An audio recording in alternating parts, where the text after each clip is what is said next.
സംഘബോധത്തിൽ ചില നൈതിക ഭാവങ്ങൾ കൂടി നമുക്കുണ്ടാവണം. ഒരു സഹകരണത്തിൻ്റെ ഒരു ഭാഗം കൂടി നമുക്കുണ്ടാവണം. അത് നിങ്ങളുടെ വിഷയത്തിൻ്റെ തലക്കെട്ടിൽ അത് വരുന്നുണ്ട്. ഒരതിര് വരുന്നുണ്ട് നിങ്ങളെ. ആ അതിരിനൊരു മാനദണ്ഡമുണ്ട്.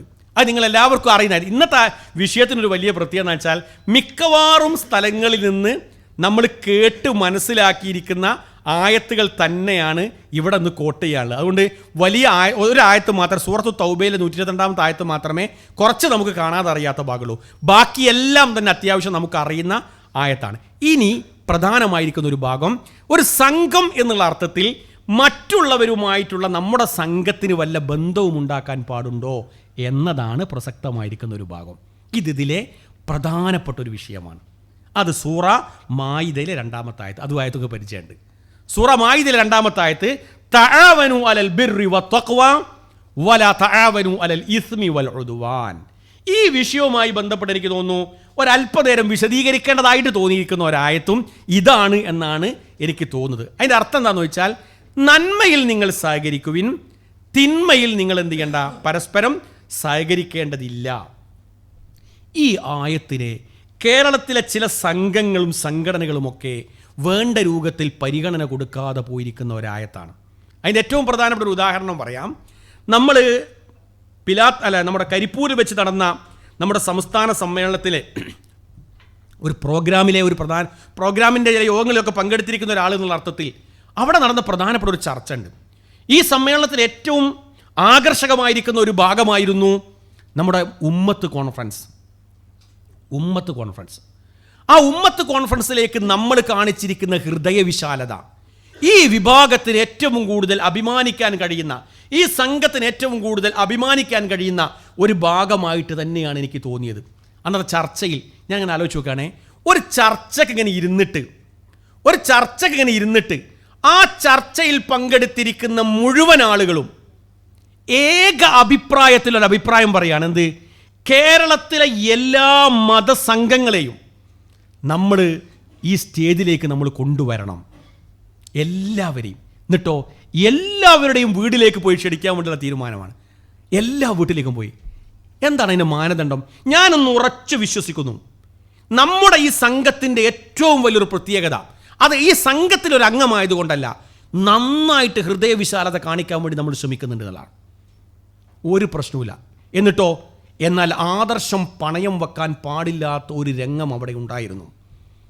ആ രംഗം കേരളത്തിലെ അല്ലെങ്കിൽ ഇന്ത്യ ഭരിച്ചുകൊണ്ടിരിക്കുന്ന ഒരു ഭരണാധികാരി അല്ലെങ്കിൽ അവർ നേതൃത്വം നൽകുന്ന ഒരു വിഭാഗം, അവരുമായി ബന്ധപ്പെട്ട നമ്മുടെ നിലപാട് എന്തായിരിക്കണമെന്ന് കൃത്യമായിട്ട് നമുക്ക് മനസ്സിലാക്കാനും അത് പറഞ്ഞു കൊടുക്കാനും നമുക്ക് പ്രചോദനമേകിയത് ഒരർത്ഥത്തിൽ അല്ലെങ്കിൽ മറ്റൊരർത്ഥത്തിൽ മായിദയിലെ 2-ാമത്തെ ആയത്താണ്. ചില ആളുകളുമായിട്ട് നമുക്ക് ചില സന്ദർഭത്തിൽ സഹകരിക്കാൻ പറ്റൂല, അത് വേറെ തന്നെയാണ് വിഷയം. എന്നാൽ അവർ ചെയ്യുന്ന ചില നന്മകളുമായിട്ട് നമുക്കൊക്കെ സഹകരിക്കാൻ പറ്റും. ഞാൻ അവിടുത്തെ ഉമ്മത്ത് കോൺഫറൻസിനെ ചേർത്തുകൊണ്ട് മാത്രം പറഞ്ഞു. സ്വാഭാവികമായിട്ടും നിങ്ങൾക്കൊരു സംശയം വരാൻ സാധ്യതയുണ്ട്. ഉമ്മത്ത് കോൺഫറൻസുമായി ബന്ധപ്പെട്ട് മാത്രം ഞാൻ ചേർത്ത് പറഞ്ഞാൽ അവിടെ നമ്മളൊരു മാറ്റി നിർത്തൽ, ഒരു വിഭാഗത്തെ മാത്രമേ നമ്മൾ നടത്തിയിട്ടുള്ളൂ. അതിന് എല്ലാവരും പച്ചക്കൊടി കാണിക്കുകയും ചെയ്തു.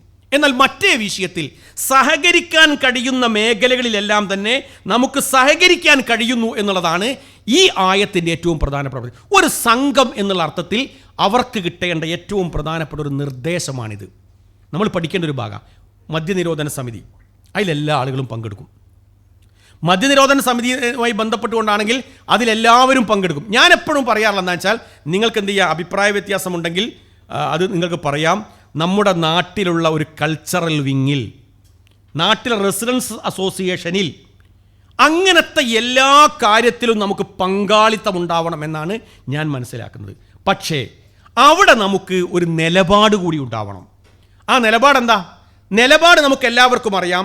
നന്മയാണെന്ന് നമ്മൾ തിരിച്ചറിഞ്ഞിരിക്കുന്ന കാര്യത്തിൽ മാത്രം സഹകരിക്കുകയും ഇതുമായി ബന്ധപ്പെട്ടുകൊണ്ട് എനിക്ക് സഹകരിക്കാൻ കഴിയില്ല എന്ന് ധൈര്യപൂർവ്വം നമുക്ക് പറയാനും കഴിയുമ്പോഴാണ് നമ്മുടെ നിലപാടായി മാറുന്നത്. അതിരുകൾ ഏത് എന്ന് നമുക്ക് മനസ്സിലാക്കാൻ കഴിയുന്നത്. ആ അതിരിൽ നമുക്ക് നിൽക്കാൻ കഴിയണം. പക്ഷെ ചില ആളുകൾ അങ്ങനെയല്ല. ഇപ്പോൾ സ്കൂളുകളൊക്കെ നടക്കുന്ന ഒരുപാട് ആഘോഷങ്ങളുണ്ട്. ആ ആഘോഷങ്ങളുമായി ബന്ധപ്പെട്ട ഒരു വിഷയത്തിലേക്ക് ചിലപ്പോൾ പോകുന്നില്ല. അവിടെ നമുക്ക് ചില ആളുകളെ നമുക്ക് കാണാൻ കഴിയും. അവരാണ് ഇതിൻ്റെ ജനറൽ കൺവീനർ. അതിനും ഒരു പക്ഷേ ഈ ആയത്തോതും അങ്ങനെയല്ലത്. അതായത് മതപരമായിരിക്കുന്ന വിഷയത്തിൽ തെറ്റാണെന്ന് മനസ്സിലാക്കിയിരിക്കുന്ന ഒരു വിഷയമാണ് എങ്കിൽ അവിടെ നമുക്ക് നിൽക്കാൻ കഴിയണം. എന്നാൽ അല്ലാത്ത നന്മയിലെല്ലാം തന്നെ മാക്സിമം നമുക്ക് സഹകരിക്കാനും കഴിഞ്ഞാൽ ഈ സംഘത്തിൻ്റെ അതിര് ഏത് നമുക്ക് മനസ്സിലാക്കാൻ കഴിയും. വേറെ ആയത്തിൽ എങ്ങോട്ടും പോകേണ്ട ആവശ്യമില്ല. ഈ ഒരൊറ്റ ആയത്ത് മതി. തആവനു അലൽ ബിർരി വത്തഖ്വ വലാ തആവനു അലൽ ഇസ്മി വൽ ഉദ്വാൻ. ശത്രുതയുണ്ടാകുന്ന തിന്മയുണ്ടാകുന്ന കാര്യങ്ങളിൽ നിന്ന് മാത്രം നിങ്ങൾ മാറി നിൽക്കുകയും നന്മകളുമായി ബന്ധപ്പെട്ട എന്തെല്ലാം മേഖലകളുണ്ടോ ആ മേഖലകളിൽ നിന്നുകൊണ്ട് നിങ്ങൾ സഹകരിക്കാൻ തയ്യാറാവുകയും ചെയ്യുക. നിങ്ങൾ ആലോചിച്ച് നോക്കി, നവോത്ഥാന പ്രസ്ഥാനമായിരിക്കുന്ന ഈ പ്രസ്ഥാനത്തിൻ്റെ ഏറ്റവും വലിയൊരു പ്രത്യേകതയായിട്ട് തന്നെ നമുക്ക് മനസ്സിലാക്കാൻ കഴിയുന്ന പ്രധാനപ്പെട്ട ഒരു സംഗതി, ഈ മറ്റു ജനവിഭാഗവുമായിട്ട് നമ്മുടെ ആത്മബന്ധം എത്രയുണ്ടായിരുന്നു. സ്വദേശാഭിമാനി രാമകൃഷ്ണപിള്ള ആ ഒരു ചരിത്രത്തിൽ മാത്രം നമ്മൾ, ഞാൻ കഴിഞ്ഞ ദിവസം വായിച്ച എനിക്ക് ഏറ്റവും ആകർഷകമായി തോന്നിയൊരു സംഭവം കൂടി ചേർത്ത് വെക്കാം. മണപ്പാട്ട് കുഞ്ഞബ്ദുൽ ഹാജി അദ്ദേഹത്തിൻ്റെ കുട്ടി സഹോദരൻ അയ്യപ്പൻ തൻ്റെ കുട്ടിക്കിട്ടിരിക്കുന്ന ഒരു പേരുണ്ട്. ആ പേര് എന്നോട് മറിയമെന്നോ ആയിഷാന്നോ ആണ് പേരിട്ടിരിക്കുന്നത്. ആയിഷ. സഹോദരൻ അയ്യപ്പൻ അദ്ദേഹത്തിൻ്റെ കുട്ടിക്കിട്ടിരിക്കുന്ന പേര് ആയിഷ എന്നാണ്. അതെന്താണ് ആ പേരിടാനുള്ള കാരണം എന്ന് ചോദിച്ചപ്പോൾ അദ്ദേഹം പറഞ്ഞത്, അവിടെ ഒരു നവോത്ഥാന പ്രസംഗം നടത്താൻ വേണ്ടി വന്ന സന്ദർഭത്തിൽ സഹോദരൻ അയ്യപ്പൻ്റെ കൂട്ടത്തിൽപ്പെട്ട ആളുകളടക്കം ഭയങ്കര പ്രശ്നമുണ്ടാക്കി. അവിടെ അദ്ദേഹത്തിന് സംസാരിക്കാൻ പോലും കഴിയാത്ത രൂപത്തിലേക്ക് ആശയം കൈമാറാൻ പറ്റാത്തൊരു സാഹചര്യം അവിടെ ഉണ്ടായി. അന്ന് മുഴുവനും മണപ്പാട്ടാണ് അദ്ദേഹത്തിന് പ്രൊട്ടക്ഷൻ കൊടുത്തത്. മണപ്പാട്ട് പ്രൊട്ടക്ഷൻ കൊടുത്തു എന്ന് മാത്രമല്ല, അവർ തമ്മിൽ വല്ലാത്ത ഒരു ആത്മബന്ധം അവിടെ ഉണ്ടാക്കിയെടുത്തു. എന്നിട്ട് സഹോദരൻ അയ്യപ്പനുണ്ടായിരിക്കുന്ന ഒരു കുട്ടിയുടെ പേര്, മണപ്പാട്ടിൻ്റെ ഒരു കുട്ടിയുടെ പേരിട്ടു എന്ന് പറഞ്ഞാൽ ഇവർ തമ്മിലുള്ള ആത്മബന്ധം എത്രയുണ്ട് എന്നാണ്. ഇവിടെ മണപ്പാട്ട് സഹോദരൻ അയ്യപ്പൻ വിളക്ക് കത്തിക്കുകയും അല്ലെങ്കിൽ പൂജിക്കുകയും ചെയ്യുന്ന ഒരു കർമ്മത്തിലേക്ക് മണപ്പാട്ട് പോയിട്ടില്ല എന്നത് ഉറപ്പാണ്. പക്ഷെ അവർ തമ്മിലുള്ള ആത്മബന്ധം എന്ന് പറഞ്ഞാൽ അതങ്ങനെ തന്നെയായിരുന്നു. എന്തേ? ഈ പ്രസ്ഥാനത്തിൻ്റെ ഏറ്റവും വലിയൊരു പ്രത്യേകതയും അത് തന്നെയായിരുന്നു. ഞാൻ അതിൽ കേപ്പിൻ്റെ ജീവചരിത്രം വായിച്ചപ്പോഴാണ് നമ്മുടെ നിലവിലുള്ള പ്രസ്ഥാനത്തിന് നമ്മുടെ നേതാക്കന്മാർ, നമ്മൾ മാത്രമല്ല, നമ്മൾ കുറച്ചുകൂടി ഹൃദയവിശാലത കാണിക്കുന്നുണ്ട്. അദ്ദേഹമൊക്കെ ജീവിച്ചിരുന്ന ആ കാലഘട്ടത്തിൽ ജനങ്ങളുമായിട്ട് അദ്ദേഹത്തിൻ്റെ ബന്ധം, ഇതര മതവിഭാഗങ്ങളുമായിട്ട് അവരുടെ ബന്ധം, മറ്റു വിഷയങ്ങളിലൊക്കെയുള്ള ഈ പ്രസ്ഥാനത്തിൻ്റെയും അവരെയൊക്കെ ബന്ധം എന്തുമാത്രം ഉണ്ടായിരുന്നു എന്ന് വലിയ ഒരു വിഷയമായിട്ട് തോന്നുകയാണ്. ഞാൻ ഒരു ചെറിയൊരു ഉദാഹരണം കൂടി പറയാം. രചനാ കലാസാഹിതി എന്ന് പറഞ്ഞ എൻ്റെ വിഷയവുമായി ബന്ധപ്പെട്ട ഒരു ഏരിയ ആയതുകൊണ്ട്, രചനാ കലാസാഹിതി എന്ന് പറഞ്ഞൊരു വളരെ വലിയൊരു കൂട്ടായ്മ ഉണ്ടായിരുന്നു. ഇവിടെ കുറച്ച് ആളുകൾക്കൊക്കെ അറിയാം. അതിൻ്റെ കീ പോസ്റ്റിലുണ്ടായിരുന്ന ആളുകൾ MSMൻ്റെ ആളുകളായിരുന്നു. അതിൽ എനിക്ക് കുറച്ചുകൂടി ഒരു അഭിമാനം തോന്നിയൊരു കാര്യം, അതിൻ്റെ ചുക്കാൻ പിടിച്ചിരുന്ന നന്മണ്ടയിലുള്ള കുറേ ആളുകളായിരുന്നു. ആ രചനാ കലാസാഹിതി ഉദ്ഘാടനം ചെയ്തത് ആരാണെന്ന് ഈ സദസ്സിന്ന് ഒരു കുട്ടികൾ അല്ലെങ്കിൽ ഒരു ISM MSM പ്രായത്തിലുള്ള ആരെങ്കിലും അത് പറയുമോ? അത് ഉദ്ഘാടനം ചെയ്ത് ആരാണെന്നറിയോ? രചനാ കലാസാഹിതി. അന്ന് KP മുഹമ്മദ് മൗലവി സ്റ്റേജിലുണ്ട്. ഉദ്ഘാടനം ചെയ്ത് വൈക്കം മുഹമ്മദ് ബഷീറാണ്. രചനാ കലാസാഹിതി എന്ന് പറഞ്ഞിരിക്കുന്ന ആ കലാവേദി ഉദ്ഘാടനം ചെയ്തത് വൈക്കം മുഹമ്മദ് ബഷീറാണ്. അതിൻ്റെ ഒരുപാട് സ്ക്രിപ്റ്റുകൾ പിന്നീട് എൻ്റെ നാട്ടുകാർ എനിക്ക് കാണിച്ചു തന്നു.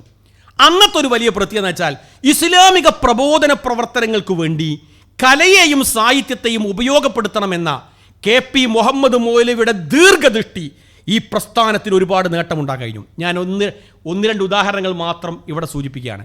കേരളത്തിൽ ഇന്ന് ഏറ്റവും പ്രഗത്ഭരായ 2-3 പാട്ടുകാരുണ്ട്. എൻ്റെ സുഹൃത്തുക്കൾ കൂടിയാണ്. എം എ ഗഫൂറിനെ പോലെയുള്ള കുറേ പാട്ടുകാരുണ്ട്. അവരൊക്കെ പ്രസ്ഥാനത്ത് നിന്ന് കുറേ കാലമായിട്ടാകുന്നു. എൻ്റെ നാട്ടിലെ തൗഹീദ് ഗാനം എഴുതിയിരിക്കുന്ന നിരവധി ആളുകൾ ഇന്ന് സംഘടനാ രംഗത്ത് തീരെയില്ല. അവർ പറഞ്ഞ പ്രധാനപ്പെട്ട ഒരു സംഗതി എന്താ? ഞങ്ങൾക്ക് മുജാഹിദ് പ്രസ്ഥാനത്തിൽ ഒരു കാലം സ്പേസ് ഉണ്ടായിരുന്നു. കാരണം ഒരു നന്മക്ക് വേണ്ടിയിട്ട്, ഇസ്ലാമിക പ്രബോധന പ്രവർത്തനത്തിന് വേണ്ടി ഈ നന്മയെ ഉപയോഗപ്പെടുത്താനുള്ള നിരവധി അവസരങ്ങൾ ഞങ്ങൾക്കുണ്ടായിരുന്നു. അങ്ങനെ ഞങ്ങളെല്ലാവരും കൂടി ഈ പ്രസ്ഥാനത്തിന് വേണ്ടി ഒരുപാട് പാട്ടുകൾ പാടി. അന്ധവിശ്വാസങ്ങൾക്കെതിരെ ഞങ്ങൾ ഒരുപാട് ചിത്രീകരണങ്ങൾ നടത്തി. അന്ന് കോഴിക്കോട് ടൗൺ ഹാളിൽ വെച്ച് ഒരു ഗാനമേളയും നടന്നു KP ഉള്ള സമയത്ത്. ഇന്ന് ഒരു ഗാനം ഞാൻ നടത്തിയത് എനിക്ക് ഓർമ്മയുണ്ട്. അന്ന് ഞാൻ MSMൻ്റെ ഒരു ചെറിയ ഭാരവാഹിയാണ്. തൃശ്ശൂരിൽ വെച്ച് നടന്ന MSMൻ്റെ MSMൻ്റെ തോന്നുന്നു, MSMൻ്റെ സംസ്ഥാന സമ്മേളനത്തിൽ നമ്മുടെ സാക്കിർ നായിക്കിനെ കേരളത്തിൽ കൊണ്ടുവന്ന സമ്മേളനമാണ്. ആ സമ്മേളനത്തിൽ ഒരു സംഗീത ശില്പവും അനന്തര കാര്യം ഉണ്ടായിരുന്നു. ആ സംഗീത ശില്പമൊക്കെ പഠിച്ച് എല്ലാം തയ്യാറായി, എല്ലാം ഉഷാറായി, നന്നായിട്ട് പഠിച്ച് അവിടെ ചെന്ന് അവതരിപ്പിക്കാൻ അതിൻ്റെ റിഹേഴ്സൽ ആളുകൾക്ക് മുമ്പിൽ അവതരിപ്പിക്കാൻ വേണ്ടി ഒരു സംഗീതം എന്ന് പറഞ്ഞൊരു പദം അവിടോട്ട് വന്നു. അങ്ങോട്ട് പൊന്തി ശബ്ദകോലാഹലം. അറബികൾ വരുന്നുണ്ട്. അതുകൊണ്ട് തന്നെ ഇവിടെ ഇനി ഒരു സംഗീതം എന്ന് പറഞ്ഞിരിക്കുന്ന ഒരു കാര്യം ഉണ്ടാവാൻ പാടില്ല. എൻ്റെ ടോപ്പിക് സംഗീതമല്ല, പക്ഷെ അത് ഇൻഷാ അല്ലാഹ് അവിടെ ചർച്ചയ്ക്ക് വേറെ വരും. ഇവിടെയാണ് നമ്മൾ അന്ന് KP നയിച്ചിരുന്ന കാലഘട്ടത്തിൽ അവിടെ ആ നന്മയുടെ കൂട്ടായ്മ പ്രസ്ഥാനത്തിൻ്റെ പടർന്നു പന്തലിച്ചിരുന്ന ആ കാലഘട്ടത്തിൽ പോലും അവിടെ നന്മകളെ മാക്സിമം ഉപയോഗപ്പെടുത്തി ഈ സമൂഹത്തിൻ്റെ പ്രബോധന പ്രവർത്തനങ്ങൾക്ക് വേണ്ടി നീക്കി വെച്ചിരുന്നു എന്നുള്ളതിൻ്റെ ഏറ്റവും വലിയ തെളിവാണ് ആ സംഭവ വികാസങ്ങൾ. ആ പ്രോഗ്രാം കംപ്ലീറ്റ് തൃശ്ശൂരെ പ്രോഗ്രാമിൽ ഒഴിവാക്കി. എനിക്ക് തോന്നുന്നു ഹാറൂൺ സാഹിബൊക്കെ ഇവിടെ ഇരിക്കുന്നുണ്ട്, അദ്ദേഹത്തിന് കുറച്ചുകൂടി അത് ആധികാരികമായിട്ട് പറയാൻ കഴിയും. എൻ്റെ ഒക്കെ ചെറിയൊരു പ്രായമാണ്. എൻ്റെ നാട്ടിൽ നിന്നൊരു കലാകാരന്മാർ അവിടേക്ക് പോയിരുന്നു. അന്നങ്ങനെയല്ല, ആ രചനാ കലാസാഹിതി എന്ന് പറഞ്ഞ കലാസാഹിതി പോയി. അതൊക്കെ പോയി. ഇന്ന് കേരളത്തിലെ ഒരു വിഭാഗം ഈ വിഷയത്തിൽ കാണിക്കുന്ന നമ്മുടെ പ്രസ്ഥാനത്തിനെതിരെ ഉന്നയിക്കുന്ന ഏറ്റവും ശക്തമായിരിക്കുന്ന വാദങ്ങളിൽപ്പെട്ട ഒന്ന്, യാതൊരു ഉളുപ്പുമില്ലാത്ത രൂപത്തിൽ ഹറാമിൻ്റെ കൂട്ടത്തിൽ നിന്നുകൊണ്ട് ഹറാമിൽ വെച്ച് കളിക്കുന്ന ഒരു വിഭാഗമായിക്കൊണ്ട് മർക്കസുദ്ദാവ വിഭാഗം മാറി എന്ന് പറയുമ്പം നമ്മുടെ സംഘത്തിൻ്റെ അതിര് നിശ്ചയിക്കുന്നത് വിശുദ്ധ വേദഗ്രന്ഥമായ ഖുർആനാണ്. നമുക്ക് മനസ്സിലാക്കാൻ കഴിയണം. വിശുദ്ധ വേദഗ്രന്ഥമായ ഖുർആൻ ചില കാര്യങ്ങൾ നമ്മുടെ മുമ്പിലേക്ക് വെച്ചിട്ടുണ്ട്. അത് വെച്ചിട്ടാണ് നമ്മൾ എന്ത് ചെയ്യുന്നത്, നമ്മൾ സംസാരിക്കുകയും വിഷയങ്ങൾ പോയി. സംഗീതം എൻ്റെ ചർച്ചയിൽ വരാൻ പാടില്ല, ചോദ്യങ്ങൾ ചോദിക്കുന്ന ആൾക്കാർ അത് ചോദിക്കുകയും വേണ്ട. ഇൻഷാ അല്ലാഹ് വേറെ പണ്ഡിതന്മാർ പറയും. ഞാനത് പറയുന്ന കാരണം എന്താ അറിയോ? ഞാനത് പറയാനുള്ളൊരു കാരണം എന്ന് വെച്ചാൽ നമ്മൾ ചില അതിർത്തികൾ അന്ന് വെച്ചിരുന്നു. ആ അതിർത്തിക്ക് അപ്പുറത്തേക്ക് നമ്മുടെ കുട്ടികൾ പോകാറുണ്ടായിരുന്നില്ല. പക്ഷെ ഇന്ന് അതിർത്തികൾ നിശ്ചയിച്ചു, വലിയ വേലിക്കെട്ടുകൾ കെട്ടിയെങ്കിലും ആ വേലിക്കെട്ടുകളൊക്കെ ചാടി അതിനേക്കാൾ വലിയ തിന്മയുടെ ലോകത്തേക്ക് പുതിയ തലമുറ പോവാനുള്ള പ്രധാനപ്പെട്ട ഒരു കാരണം ധാർമ്മികതയിൽ ഊന്നിയിരിക്കുന്ന ഈ കലാസാഹിത്യ പ്രവർത്തനത്തിന് കൂച്ചുവിലം കെട്ടതുകൊണ്ടാണെന്ന് വിശ്വസിക്കുന്ന ഒരാളാണ് ഞാൻ. ഉറച്ചു വിശ്വസിക്കുന്നു ഞാൻ. പുതിയ തലമുറക്കെന്ന് അറിയാത്തൊരു ഭാഗമാണ്. നമുക്ക് തന്നെ ഇപ്പോൾ ഒരു പേടിയാണ്. നമ്മൾക്ക് തന്നെ പുള്ളിൽ എന്താണ്, ഒരു ഭയമാണ് ആ വിഷയത്തിൽ. ഇവിടെ പ്രസ്ഥാനം എന്നുള്ള അർത്ഥത്തിൽ ഒരു സർഗാത്മക പ്രസ്ഥാനമായിക്കൊണ്ട് അടക്കം നമ്മുടെ പ്രസ്ഥാനം മാറിയിരുന്നു എന്നുള്ളത് ഇതിൻ്റെ പഴയകാല ചരിത്രം എടുത്ത് പരിശോധിച്ചാൽ നമുക്ക് കാണാൻ കഴിയും. അതുമായി ബന്ധപ്പെട്ട് എനിക്ക് കുറച്ച് ആധികാരികമായിട്ട് പറയാൻ കഴിയുമെന്നാണ് എനിക്ക് തോന്നുന്നത്. കാരണം എന്താ അറിയോ, ഞാൻ ആ ഏരിയയിൽ കുറച്ചൊരു അന്വേഷണം ഞാൻ നടത്തി നോക്കി. അന്വേഷണം നടത്തിയപ്പോൾ ഈ പ്രസ്ഥാനം വെച്ച കയ്യൊപ്പുകൾ എന്ന് പറഞ്ഞാൽ അത് ചെറുതായിരുന്നില്ല. ആ സർഗാത്മക രംഗത്ത് അത് പിടിച്ചു മുറുക്കി കളഞ്ഞു. നമ്മുടെ കുട്ടികൾക്കൊന്നും അങ്ങനത്തെ ഒരു അവസരം, ഞാൻ പറഞ്ഞതെന്ന് വെച്ചാൽ എല്ലാ സീമകളും ലംഘിച്ചുകൊണ്ടുള്ള ഒരേ ആഭാസങ്ങൾ വേണം എന്ന് ഞാൻ പറഞ്ഞതിന് അർത്ഥമില്ല. റസൂൽ സല്ലല്ലാഹു അലൈഹി വസല്ലം പ്രഭാഷകന്മാരായിരിക്കുന്ന ആളുകൾ ഇസ്ലാമിന് വേണ്ടി സംസാരിച്ച് ഇസ്ലാമിനെ എതിർക്കാൻ വേണ്ടി വരുമ്പോൾ റസൂൽ സല്ലല്ലാഹു അലൈഹി വസല്ലം ചോദിക്കാറുണ്ട്, അയിന ഖത്തീബുൽ ഇസ്ലാം, ഇസ്ലാമിൻ്റെ പ്രഭാഷകൻ എവിടെയെന്ന് ചോദിക്കാറുണ്ട്. ഇസ്ലാമിൻ്റെ പ്രഭാഷകന്മാർ വന്ന് പ്രഭാഷണത്തിലൂടെ മറുപടി കൊടുക്കാറുണ്ട്.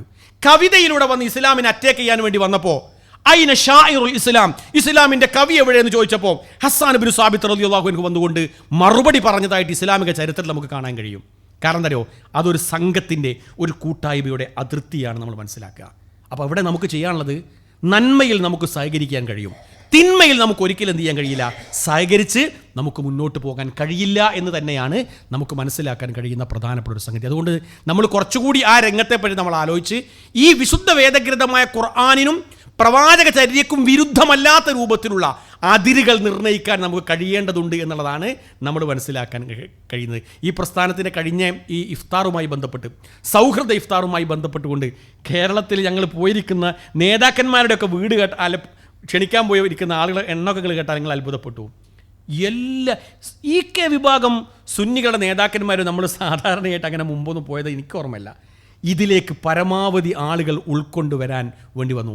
ആ കൂട്ടത്തിലേക്ക് നമ്മൾ കോഴിക്കോട് BJPയിലെ ഒരു കൗൺസിലർ ഈ നോമ്പ് തുറ എന്നുള്ള ആ ഒരു പ്രോഗ്രാമിലേക്ക് നമ്മൾ വിളിച്ചു. അതിമനോഹരമായിരിക്കുന്ന ജമാലുദ്ദീൻ ഫാറൂഖിയുടെ ഒരു കുറഞ്ഞ നേരത്തെ ഒരു സംസാരം കൂടി അദ്ദേഹത്തിന് കേൾക്കാൻ പറ്റി. ഒരു മനുഷ്യന്മാർക്ക് നമുക്ക് കൊടുക്കാൻ പറ്റുന്ന പരിഗണന കൊടുക്കാൻ പറ്റുന്ന ഏരിയകൾ തിരിച്ചുകൊണ്ട് നമുക്ക് അവരെ ചേർത്ത് നിർത്താൻ കഴിയുമ്പോഴാണ് നമുക്ക് സന്തോഷവും അഭിമാനവും തോന്നുക. ഒരു കാര്യം വിട്ടുപോയി. സമ്മേളനം കഴിഞ്ഞ വർഷം നമുക്കവിടെ ഒരു പ്രോഗ്രാമിൽ ഇഫ്താർ സംഗമത്തിൽ ജമാഅത്തെ ഇസ്ലാമിയുടെ അമീർ മുജീബ് റഹ്മാൻ സാഹിബും MESMൻ്റെ നേതാവ് ഫസൽ ഗഫൂർ സാഹിബും ഉണ്ടായിരുന്ന പരിപാടിയിൽ ഞാൻ അദ്ദേഹത്തിൻ്റെ തൊട്ടടുത്തായിരുന്നത്. നമ്മുടെ സമ്മേളനത്തിന് ശേഷം നടന്ന ഫസ്റ്റ് ഇഫ്താറാണ്, ഇക്കഴിഞ്ഞ ഇഫ്താറല്ല, ഫസ്റ്റ് ഇഫ്താർ. ആ ഇഫ്താറിൽ മുജീബുർ റഹ്മാൻ സാഹിബ് ഫസൽ ഗഫൂറിനോട് പറഞ്ഞൊരു സംഭാഷണമുണ്ട്. എനിക്ക് സന്തോഷം തോന്നി. കേരളീയ സമൂഹത്തിന് ഈ വരികൾ ശ്രദ്ധിക്കണം. കേരളീയ സമൂഹത്തിന് ഒരു സമ്മേളനം എന്താണെന്ന് പഠിപ്പിച്ചു കൊടുത്തിരിക്കുന്ന ഒരു വിഭാഗത്തിൻ്റെ ഇഫ്താറിലാണ് നാം പങ്കെടുക്കുന്നത് എന്നത് എനിക്ക് അഭിമാനം തോന്നുന്നു. അപ്പോൾ ഫസൽ ഗഫൂർ മുജീബുർ റഹ്മാൻ സാഹിബിനെ കൈ പിടിച്ചിങ്ങനെ കൊടയാം. വളരെ കറക്റ്റാണ്. ഇത് ആസ്വദിച്ചറിഞ്ഞിരിക്കുന്ന ആളുകളാണ് നിങ്ങൾ, അല്ലേ? ആണല്ലോ. പ്രത്യേകിച്ച് നമ്മുടെ ഉമ്മത്ത് കോൺഫറൻസ് ഉൾപ്പെടെയുള്ള നമ്മുടെ പ്രോഗ്രാം എന്തേ നമ്മുടെ അതിര് ഏതാണെന്ന് ചോദിച്ചാൽ സൂറത്തു മാഇദയിലെ 2-ാമത്തെ ആയത്ത്, തആവനു അലൽ ബിർരി വത്തഖ്വ. ഇത് നമ്മൾ പഠിക്കണം. ഈ സമൂഹത്തിൻ്റെ മുമ്പിൽ നമ്മളത് പറഞ്ഞു കൊടുക്കണം. ഇത്തരം നന്മകൾ നമുക്ക് സ്വീകരിക്കാൻ കഴിയുമെന്ന് പറഞ്ഞു കൊടുക്കാൻ നമുക്ക് പറ്റുമ്പോഴേ ഈ ആയത്തുകളും ബാക്കിയുള്ള കാര്യങ്ങളൊക്കെ നമുക്ക് എന്ത് ചെയ്യാൻ കഴിയുള്ളൂ, കൃത്യമായിട്ട് മനസ്സിലാക്കാനും വിശദീകരണമൊക്കെ മനസ്സിലാക്കാനും നമുക്ക് കഴിയുള്ളൂ എന്ന് സൂചിപ്പിക്കുക. ഞാൻ അവസാനിപ്പിക്കാം. അവസാനത്തെ ഒരു ഭാഗം എന്താണെന്ന് വെച്ചാൽ ഈ ഒരു സ്നേഹം എന്ന് പറഞ്ഞൊരു ഭാഗം കൂടി നിങ്ങളുടെ ഈ ഒരു ടോപ്പിക്കിൽ വന്നിട്ടുണ്ട്. ഈ സംഘത്തിലെ ആളുകൾ തമ്മിലുള്ള സ്നേഹവും ഒരതിരില്ലാത്ത ഒരു ആത്മബന്ധവും ഇതിലേറ്റവും പ്രധാനപ്പെട്ട ഒരു ഭാഗമാണ്. അത് ഒരു ടോപ്പിക് എന്ന സത്യത്തിൽ വേറൊരു ടോപ്പിക്കാണെങ്കിലും ഞാനിവിടെ ഒരു സംഘം എന്നുള്ള അർത്ഥത്തിൽ പറയുമ്പോൾ എനിക്ക് നിങ്ങളോട് ഓർമ്മപ്പെടുത്താനുള്ളത് വിശുദ്ധ ഖുർആൻ സൂറത്തു ഹഷറിലെ 10-ാമത്തെ ആയത്ത് ഇതുമായിട്ട് നല്ല ചേർച്ചയുള്ളൊരായത്താണ്. സൂറ ഹഷറിലെ 10-ാമത്തെ ആയത്ത്, റബ്ബന ഗഫിർ ലനാ വലി ഇഖ്വാനിന ലദീന സബഖൂനാ ബിൽ ഈമാൻ വലാ തജ്അൽ ഫീ ഖുലൂബിനാ ഗില്ലൽ ലില്ലദീന ആമനു റബ്ബന ഇന്നക റഊഫുർ റഹീം. ഇവിടെ ഒരു പരാമർശമുണ്ട്. എന്താ അറിയോ? ഈ പരാമർശം എന്ന് വെച്ചാൽ പടച്ചോരെ ഞങ്ങൾക്ക് നീ പുറത്തു തരണമേ, വലി ഇഖ്വാനിന ലദീന സബഖൂനാ ബിൽ ഈമാൻ, ഈമാൻ കൊണ്ട് മുൻകഴിഞ്ഞു പോയിരിക്കുന്ന എല്ലാവർക്കും പുറത്തു കൊടുക്കണമേ. ഇവിടെ വെച്ചിരിക്കുന്ന മാനദണ്ഡവും അതിർത്തി എന്താ? പ്രസ്ഥാനമല്ല. എന്താണ് മാനദണ്ഡങ്ങൾ? പറഞ്ഞോളി. ഈമാനാണ്. ഈ പ്രാർത്ഥന നമ്മുടെ ഈ വിഷയവുമായിട്ട് നല്ലൊരു ബന്ധമുള്ള പ്രാർത്ഥനയാണ്. എന്ന് പറഞ്ഞാൽ ലാ ഇലാഹ ഇല്ലല്ലാ എന്ന കലിമത്തു തൗഹീദ് ഉച്ചരിച്ച ഒരു മനുഷ്യൻ എൻ്റെ പ്രാർത്ഥനയ്ക്ക് അർഹനാണ്. എൻ്റെ പ്രാർത്ഥനയിൽ ഉൾപ്പെടേണ്ട ഒരു മനുഷ്യനാണ് അദ്ദേഹം എൻ്റെ സംഘത്തിൽ മെമ്പർഷിപ്പ് എടുത്തിട്ടില്ല എങ്കിലും, അവൻ എന്നുമായിട്ട് സഹകരിക്കുന്നില്ല എങ്കിലും ഈ മനുഷ്യന്മാരുമായിട്ട് നമുക്ക് നല്ലൊരു ആത്മബന്ധം ഉണ്ടാവണം. എന്നിട്ട് അവസാനത പ്രാർത്ഥനയിൽ വലാ തജ്അൽ ഫീ ഖുലൂബിനാ ഗില്ലൽ ലില്ലദീന ആമനു, വിശ്വാസികളോട് ശത്രുത ഉണ്ടാവരുതേ. മുഖത്ത് നോക്കിയിട്ട് സലാം പറയാതെ പോകുന്ന നിരവധി ആളുകൾ സംഘത്തിലുണ്ട്. പ്രത്യേകിച്ച് ഐക്യാനന്തരവും, അല്ലേ? ഒരുപാട് ആൾക്കാർ അങ്ങോട്ട് പോകുമ്പോൾ തല താഴ്ത്തി പോവുക, ഇപ്പുറത്തൂടെ പോവുക, വഴിമാറി പോവുക, ഗ്യാപ്പിട്ട് പോവുക, മിണ്ടാതെക്കുക, സലാം പറയാതിരിക്കുക. ഇത് അതിർത്തി. ഇത് ഖുർആനിൻ്റെ ആയത്തിലുള്ള വിരുദ്ധമാണ്. മുഖത്ത് നോക്കി സലാം പറയാൻ, പരസ്പര ബന്ധം ചേർക്കാൻ അത്യാവശ്യമാണ് എന്നുള്ളതിലേക്ക് വലിയ സൂചന നൽകുന്ന ഒരായത്ത് കൂടിയാണ് ഈ ആയത്ത്. ഈ ആയത്ത് ഒരു വിശാലമായിരിക്കുന്ന ഒരു കാഴ്ചപ്പാടിലേക്ക് നമ്മുടെ സമൂഹത്തെ കൊണ്ടുപോവുകയാണ്. എല്ലാവരെയും ചേർത്ത് നിർത്താൻ കഴിയുമ്പോഴാണ് നിങ്ങളുടെ സംഘത്തിന് സംഘബലം ഉണ്ടാകുന്നത് എന്നതിലേക്കാണ്. അതിലേറ്റവും പ്രധാനപ്പെട്ട ആത്മബന്ധമാണ് എന്ന്. ഈ ആത്മബന്ധമുള്ളവനെ പ്രാർത്ഥിക്കാൻ കഴിയുള്ളൂ. ഞാൻ റസൂലിൻ്റെ ഒരു ഹദീസ് വായിച്ചു, നിങ്ങൾ വായിച്ചിട്ടുണ്ടാവും. അള്ളാഹ് പ്രാർത്ഥനയ്ക്ക് ഉത്തരം നൽകും. ഒരാൾക്ക് വേണ്ടി നിങ്ങൾ പ്രാർത്ഥിക്കും, ആ പ്രാർത്ഥനയ്ക്ക് ഉത്തരം. അയാൾ ആരാ? സ്ഥലത്തില്ലാത്ത ആളാണ്. അയാൾ പുറത്താണ്. സ്ഥലത്തില്ലാത്ത ആളുകൾക്ക് വേണ്ടി നിങ്ങൾ പ്രാർത്ഥിക്കുക. ഒരു മുക്മിനായ മനുഷ്യന് വേണ്ടിയിട്ട് അയാൾ സ്ഥലത്തില്ല, ദൂരെയാണ്. അയാൾക്ക് വേണ്ടി പ്രാർത്ഥിക്കാൻ എപ്പോഴാണ് കഴിയുക? ഞാനും അയാളും തമ്മിൽ വല്ലാത്ത ഒരു ആത്മബന്ധം ഉണ്ടാകുമ്പോഴാണ് എനിക്ക് ആ പ്രാർത്ഥിക്കാൻ കഴിയുക. ആ സന്ദർഭത്തിൽ അള്ളാഹുവിൻ്റെ മലക്ക് പറയും, നീ എന്താണോ അയാൾക്ക് വേണ്ടി പ്രാർത്ഥിച്ചത് അതേ ആ കാര്യങ്ങളൊക്കെ നിനക്കും ഉണ്ടാവട്ടെ എന്ന് പറയും. ഞാൻ ആ പ്രാർത്ഥിച്ചതിൻ്റെ പേരിൽ ഞാൻ വിദേശത്തുള്ള എൻ്റെ ഒരു സുഹൃത്തിന്, എൻ്റെ പ്രസ്ഥാനത്തിനൊന്നും പറയാത്ത ഒരു സുഹൃത്തിന് വേണ്ടി ഞാൻ ആത്മാർത്ഥമായി പ്രാർത്ഥിക്കാം. പടച്ചോനെ, അദ്ദേഹത്തിൻ്റെ സാമ്പത്തികമായിരിക്കുന്ന ഭദ്രത നീ നൽകണമേ, അദ്ദേഹത്തിന് നീ ആരോഗ്യം നൽകണമേ, അദ്ദേഹം ഈ നാടുകൾക്ക് ചെയ്തിരിക്കുന്ന സേവനങ്ങളൊക്കെ നീ സ്വീകരിക്കണമെന്ന് ഞാൻ പ്രാർത്ഥിക്കുക. അയാൾ വേറൊരു സംഘത്തിൽപ്പെട്ട ആളാണ്. അള്ളാഹുവിൻ്റെ മലക്കുകൾ പറയുന്നു, നീ അയാൾക്ക് വേണ്ടി പ്രാർത്ഥിച്ച 3 പോയിന്റുകളും നിൻ്റെ ജീവിതത്തിലും റബ്ബ് തരട്ടെ എന്ന്. ഇതൊരു വലിയ ആത്മബന്ധത്തിലേക്ക് നമുക്ക് എത്തിക്കാൻ. നമ്മുടെ സംഘത്തിൻ്റെ ഏറ്റവും വലിയൊരു പ്രത്യേകത, നമ്മുടെ സംഘത്തിൽപ്പെടാത്ത മനുഷ്യന്മാരെ അടക്കം സ്നേഹിക്കാനും ആത്മാർത്ഥമായിട്ട് ബന്ധം സ്ഥാപിക്കാനും നമുക്ക് കഴിയുമ്പോഴേ നമുക്ക് എന്ത് ചെയ്യാൻ കഴിയുള്ളൂ? മുന്നോട്ട് പോകാൻ കഴിയുള്ളൂ. അല്ലെങ്കിൽ നമുക്ക് എന്ത് ചെയ്യാൻ കഴിയില്ല, മുന്നോട്ട്. അതുകൊണ്ടാണ് റസൂൽ പറഞ്ഞത്, സിൽ മൻ ഖതഅക, നിന്നോട് ബന്ധം മുറിച്ചവനോട് നീ ബന്ധം ചേർക്ക്. ഹദീസ് വയ്യ. സിൽ മൻ ഖതഅക ഫഅഫു അമ്മൻ ലലമക, നിന്നോട് അനീതി കാണിച്ചവന് നീ വിട്ടുവീഴ്ച നൽക്. വഅതി മൻ ഹറമക, നിനക്ക് തടഞ്ഞവന് വേണ്ടി നീ നൽക്. നിനക്ക് വേണ്ടി ഒരുപാട് പ്രശ്നമുണ്ടാക്കിയിരിക്കുന്ന മനുഷ്യന്മാർക്ക് വേണ്ടി നീ നിൻ്റെ ഹൃദയം ഒന്ന് വിശാലാക്കുന്നു. ഇത് പറയുമ്പോൾ ഇതൊരിക്കൽ ഞാൻ പറഞ്ഞപ്പോൾ 1-2 ആൾക്കാർ പറഞ്ഞു, നിങ്ങൾ നൂറ്റാണ്ടിൽ ജീവിക്കേണ്ട ആളൊന്നുമല്ല, ഇവിടെ ജീവിക്കേണ്ട ആളൊന്നുമില്ല. കാരണം എന്താ അറിയോ, നിങ്ങൾക്ക് നമുക്കൊന്നും ഉണ്ടായ അനുഭവങ്ങൾ ഉണ്ടായിട്ടില്ല. ശരിയായിരിക്കാട്ടോ, പക്ഷേ ഹദീസാണല്ലോ. മക്കം ഫത്ഹിൻ്റെ ദിവസം റസൂൽ വിട്ടുവീഴ്ച ചെയ്തതിനേക്കാൾ വലിയ ദുരന്ത പ്രശ്നങ്ങളൊക്കെ നമ്മൾ ഉണ്ടായിട്ടുണ്ടോ നമ്മുടെ നാട്ടിൽ? എനിക്ക് തോന്നിയിട്ടില്ല. അന്നെന്താ പറഞ്ഞത്? ഇദ്ഹബൂ അൻതുമു തുലഖാ, പോയിക്കൊള്ളി, നിങ്ങൾ സ്വതന്ത്രരാണ്, നിങ്ങൾ ലാ തസ്രീബ അലൈക്കുമുൽ യൗം, ഇന്ന് നിങ്ങളുടെ മേൽ എന്തില്ല, ഒരു നടപടിയില്ല. ഇതിനൊക്കെ വിശാലമായ വ്യാഖ്യാനം കേട്ടോ. എന്ന് പറഞ്ഞാൽ നമ്മുടെ അതിർത്തി വരുന്ന ഒരു പ്രധാനപ്പെട്ട ഭാഗം അത് തന്നെയാണ്. ഈ മനുഷ്യന്മാരുമായിട്ട് നമുക്ക് ബന്ധം പുലർത്തേണ്ടതുണ്ട്. ഒരു കാരണവശാലും ഈ മനുഷ്യന്മാരുമായിട്ട് ബന്ധം മുറിക്കാൻ പാടില്ല.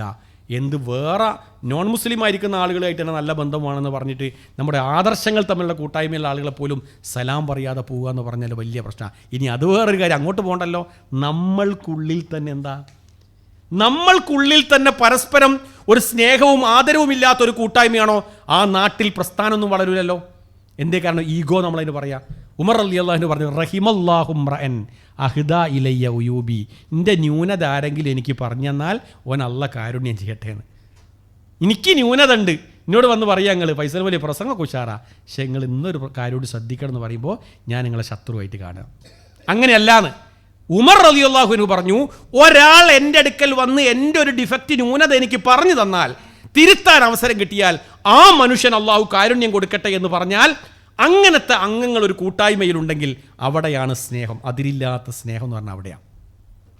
നമ്മുടെ ബന്ധങ്ങൾ അപ്പോഴാണ് നട്ട് നനയ്ക്കുക. റസൂൽ പറഞ്ഞ ബുല്ലു അർഹാമക്കും വലോബി സലാം, നിങ്ങളൊരു സലാം പറഞ്ഞിട്ടെങ്കിലും ബന്ധങ്ങൾ നട്ട് നനയ്ക്കണം. അവിടെ ഉപയോഗിച്ച പദം കേട്ടോ, ബുല്ലു, നനയ്ക്കുക, ബന്ധങ്ങൾ നട്ട് നനയ്ക്കണം. എപ്പോൾ?